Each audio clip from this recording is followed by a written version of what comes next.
Palabra y vida. Con el padre Manuel Horta, desde Sevilla.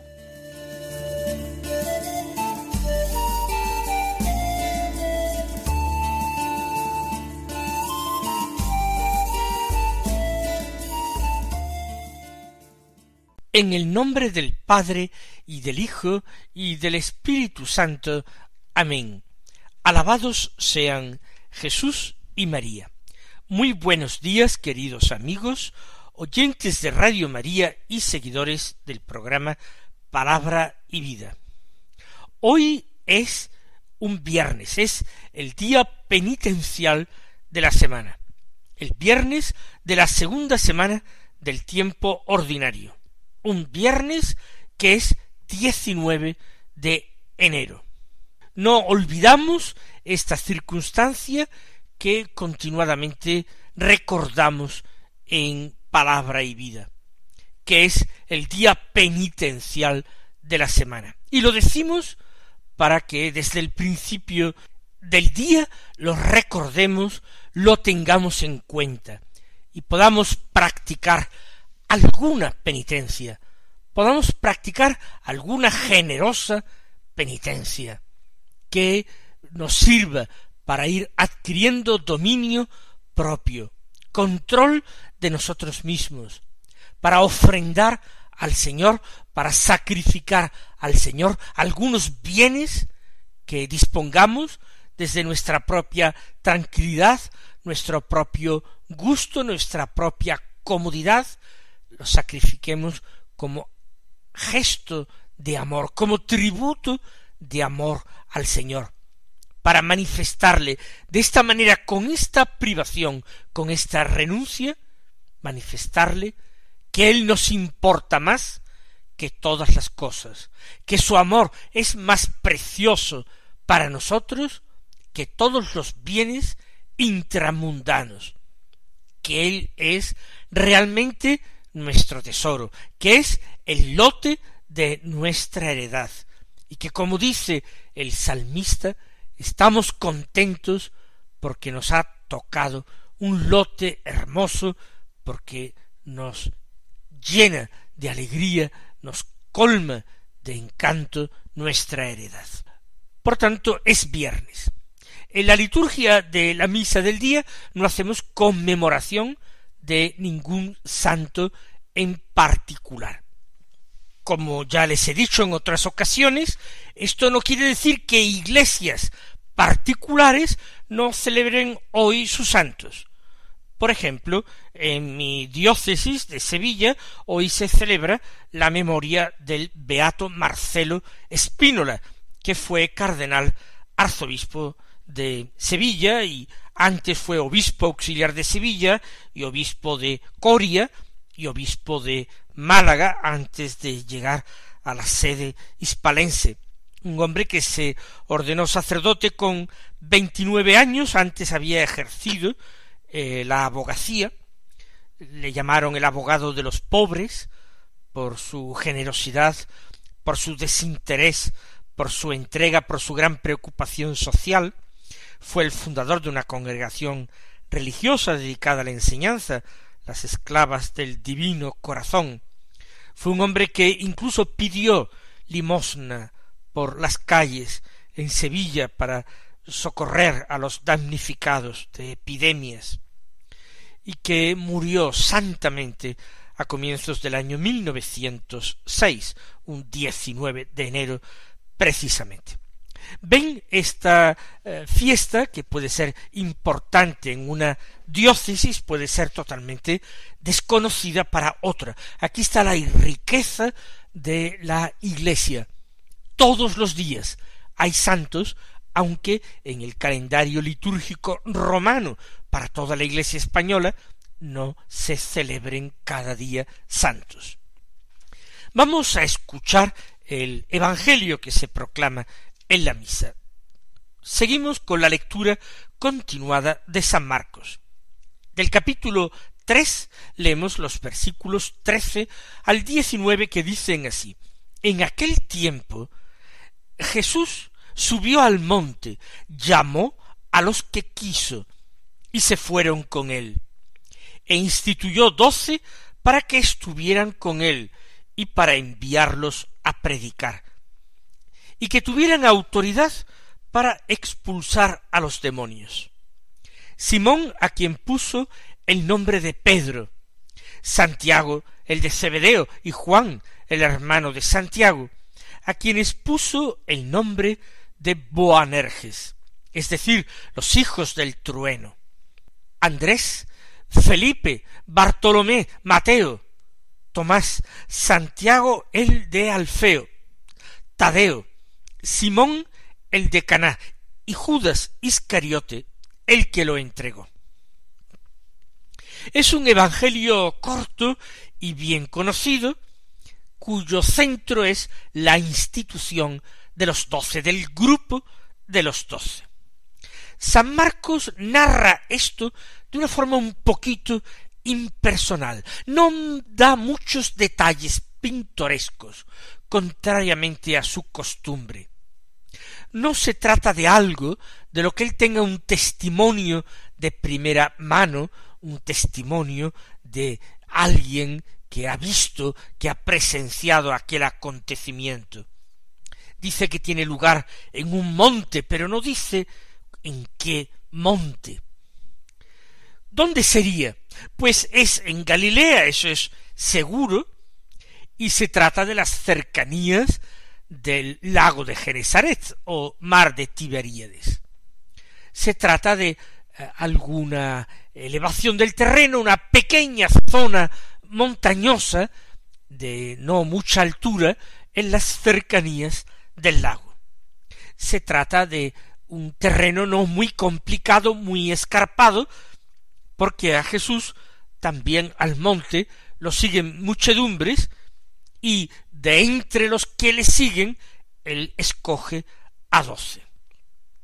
Sube al monte y va a realizar una acción de fuerte carga simbólica. Así como el pueblo elegido de Dios, el pueblo de Israel, tenía en su estructura la composición de 12 tribus que estaban coaligadas, federadas, desde tiempos de los jueces, ese pueblo cuyas tribus se consideraban que eran hermanas y que descendían de hermanos, hijos del patriarca Jacob. Esto creaba esta idea de hermandad, de fraternidad entre todos los miembros del pueblo que tenían un antepasado común. Jacob, el hijo de José, el nieto de Abraham.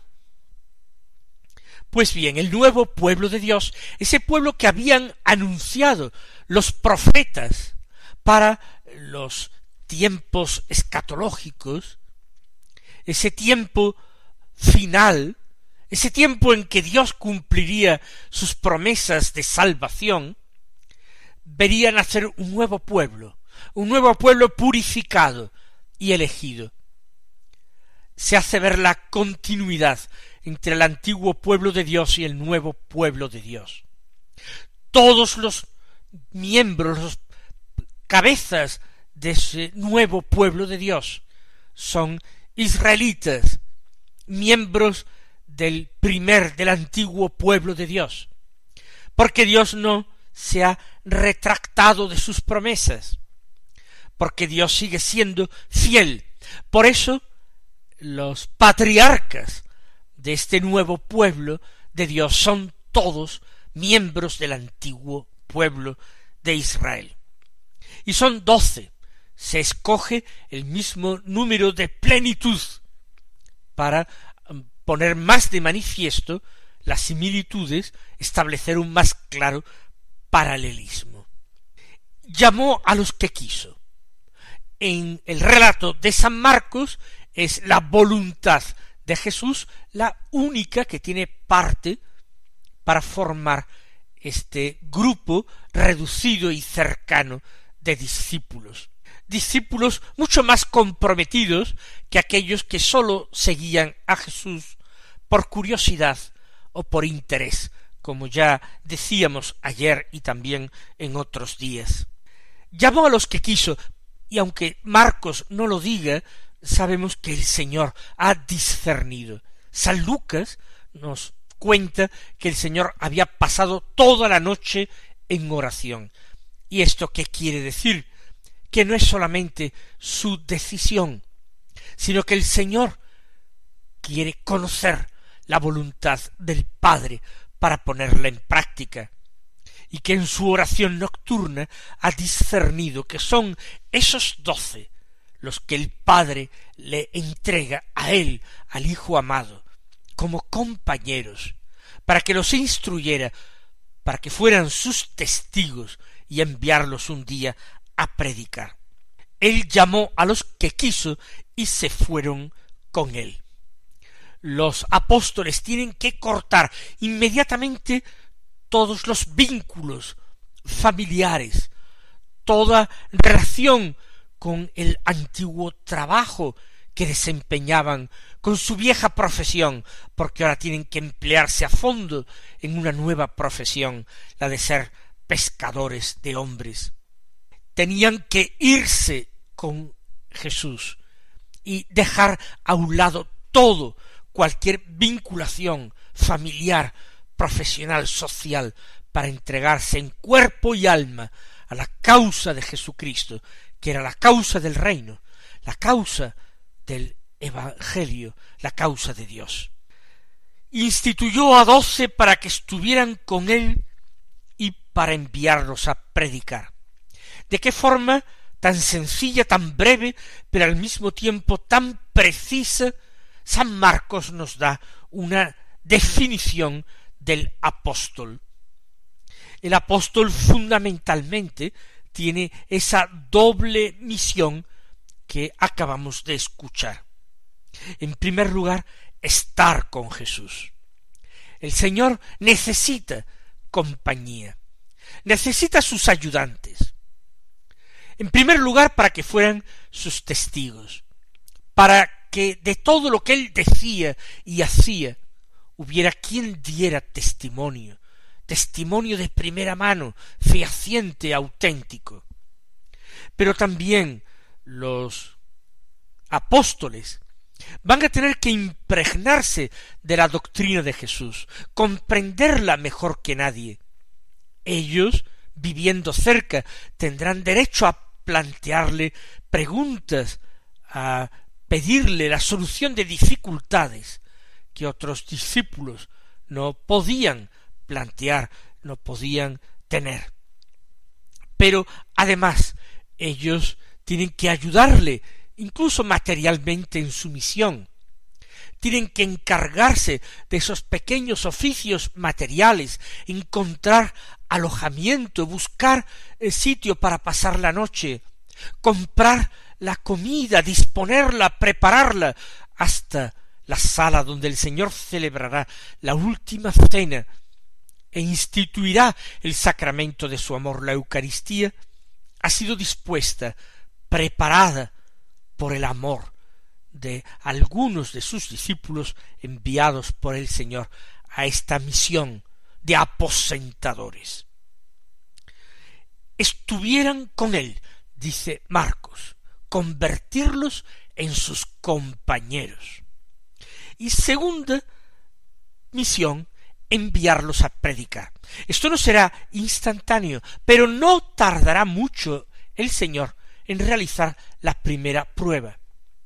Los enviará de 2 en 2 a los apóstoles, a predicar, a anunciar la llegada, la cercanía del reino, a pedir la conversión a los hombres, como el mismo Jesús hacía, y también como el Señor hacía, a curar a los enfermos, para mostrar con las obras el poder de Dios y la fuerza del Evangelio. Esto lo hará primero, como acabo de decir, con los 12 apóstoles. Un poco más adelante incluirá en esta misión a otro grupo selecto de discípulos. Unirá otros a 50 discípulos, a los apóstoles, y enviará a 62 de dos en dos. Los 12 apóstoles y 50 discípulos más, como una verdadera experiencia. Los envía, nosotros diríamos hoy, en prácticas de apostolado. Por tanto, instituyó a 12 para que estuvieran con él, para enviarlos a predicar, y añade Marcos, y que tuvieran autoridad para expulsar a los demonios. Lo acabo de apuntar ahora mismo. El anuncio de la cercanía del reino y su exigencia de conversión debía ir acompañado de signos de poder que fueran al mismo tiempo signos de vida, signos de misericordia, muestras del amor de Dios por los hombres pecadores, por los pobres hombres sometidos al poder del príncipe de este mundo, los pobres hombres sometidos al imperio del pecado y de la muerte, y por tanto de la enfermedad, el sufrimiento, la amargura, todo aquello que se recordaba en las palabras del Génesis, se consideraba como una maldición de Dios, que no era sino el daño que el hombre se había atraído a sí mismo por el pecado voluntariamente cometido. Los apóstoles convenía a los planes de Dios que tuvieran autoridad divina, otorgada por el mismo Cristo el Señor, autoridad sobre el mal, autoridad sobre el demonio, sobre los espíritus inmundos, autoridad para expulsar demonios. Y ahora el evangelista Marcos nos da el nombre de los 12 apóstoles. Así como la Escritura nos da el nombre de los 12 hijos de Jacob, patriarcas que formarán el pueblo de Israel, este nuevo pueblo de Dios también nos presenta sus propios patriarcas, los apóstoles. Todos los evangelios nos recogen estos nombres. Cada uno lo hace, sin embargo, con ciertas diferencias en cuanto al orden de estos nombres y en cuanto a ciertas apelaciones o especificaciones que nos dan. Sigamos hoy el texto de Marcos, que es el que nos ofrece la liturgia. Empieza así la lista. Simón, a quien puso el nombre de Pedro, es el que encabeza todas las listas. Simón, a quien sabemos que el Señor le llama en ocasiones Simón Bar Joná, Simón el hijo de Jonás o Simón el hijo de Juan. Pero Marcos nos dice ya de entrada en el capítulo 3 del Evangelio que le puso el nombre de Pedro. Quizás no le puso el nombre de Pedro en este momento, quizás se lo puso más adelante, quizás en la confesión de Simón en Cesarea de Filipo. Pero Pedro, ¿por qué? ¿Qué es lo que la palabra Pedro designa? Nosotros utilizamos solamente traducciones. Pedro va a designar un carácter muy particular de este apóstol. Va a formar parte del oficio particular para el que lo llama el Señor. Pedro como piedra, pero como piedra fundacional, por eso debe ir el primero. Sobre esta piedra edificaré mi iglesia. Y el carácter pétreo de Pedro no se refiere solamente a su carácter humano, psicológico, no ya solamente a la robustez de su fe, sino que el Señor le llama Pedro piedra, porque le va a otorgar él por gracia esa solidez para confirmar en la fe a sus hermanos. A continuación viene el nombre de Santiago, el de Zebedeo, y después Juan, el hermano de Santiago, a quienes puso el nombre de Boanerges, es decir, los hijos del trueno. Son los colaboradores más estrechos y cercanos de Jesús, aquellos que tienen privilegios extraordinarios como acompañar a Jesús a la cima del Tabor y contemplarle transfigurado, o subir con él para ver cómo Jesús resucita a una niña de 12 años, hija del archesinagogo Jairo, o retirarse con él a un lugar más recóndito y apartado del huerto de Getsemaní y velar con él. Santiago y Juan, hijos de Zebedeo, de quien sabemos que era pescador en el lago, pescador que tenía trabajadores a su cargo y barcas de su propiedad y redes, y a quien sus hijos, Santiago y Juan, ya ayudaban en la tarea. El nombre, el sobrenombre de Boanerges, de hijos del trueno, no sabemos exactamente por qué se los puso el Señor, pero nos imaginemos que por su carácter fogoso. No en vano Santiago y Juan son los que acudieron a Jesús diciendo si les permitía mandar que bajara un rayo del cielo que consumiera a aquellos samaritanos descorteses que no habían ofrecido alojamiento a Jesús. A continuación viene Andrés. No se dice nada de Andrés. En otras listas se añade que es el hermano de Simón Pedro, y además el primer llamado.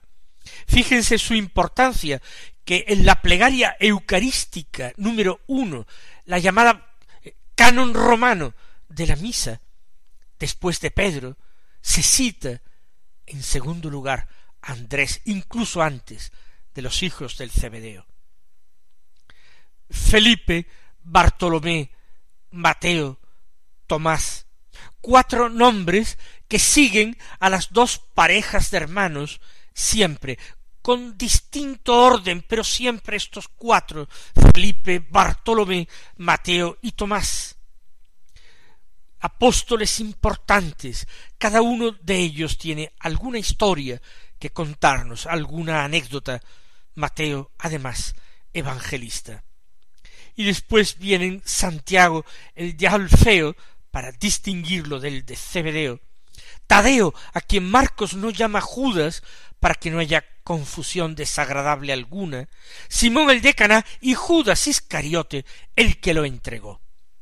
Hay varias teorías de qué significa Iscariote, el hombre de Iscariot, pero es un lugar que no está en absoluto determinado, eso de Iscariot. ¿Dónde es? No se sabe. Algunos hacen derivar, y yo lo creo, Iscariote de la palabra latina sicarius. Sicarius sería la traducción al latín de celota, ese grupo violento que se oponía ferozmente a los invasores romanos. Iscariot sería la traducción fonética al arameo, que es lengua semítica, de ese sicarius, sicariot, Iscariote. Mis queridos hermanos, que el Señor os colme de bendiciones el día de hoy, y hasta mañana si Dios quiere.